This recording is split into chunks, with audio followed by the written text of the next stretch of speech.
ಗ್ರಾಮ ಪಂಚಾಯಿತಿ ವ್ಯಾಪ್ತಿಯಲ್ಲಿ ಅಕ್ರಮ ಬಿಯರ್ ಟಿನ್ ಮೆಲ್ಟಿಂಗ್ ದಂಧೆ. ಪೊಲ್ಯೂಷನ್ ಕಂಟ್ರೋಲ್ ಬೋರ್ಡ್ ಅಧಿಕಾರಿಗಳ ಕಣ್ಣಿಗೆ ಮಣ್ಣೆರಚಿ ನಡೀತಿದೆ ಅಕ್ರಮ ದಂಧೆ. ಮಾತುಶ್ರೀ ಮೆಟಲ್ಸ್ ಎಂಬ ಕಂಪನಿಯಲ್ಲಿ ಕಾರ್ಮಿಕರಿಗೆ EFPF ಅಂದ್ರೆ ಗೊತ್ತೇ ಇಲ್ಲ. ಪೊಲ್ಯೂಷನ್ ಕಂಟ್ರೋಲ್ ಬೋರ್ಡ್ ನಿಂದ ಪರ್ಮಿಷನ್ ಇಲ್ಲ, ದಾಖಲಾತಿಗಳಿಲ್ಲ.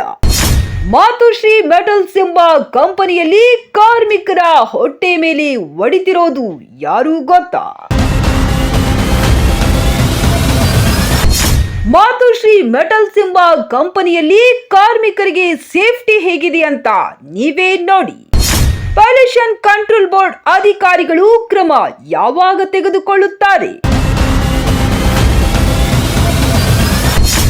ಅಕ್ರಮ ಬಿಯರ್ ಟಿನ್ ಮೆಲ್ಟಿಂಗ್ ದಂಧೆ ಅತಿ ಶೀಘ್ರದಲ್ಲಿ ನಿಮ್ಮ ರಾಜ್ಯೋದಯ ನ್ಯೂಸ್ನಲ್ಲಿ.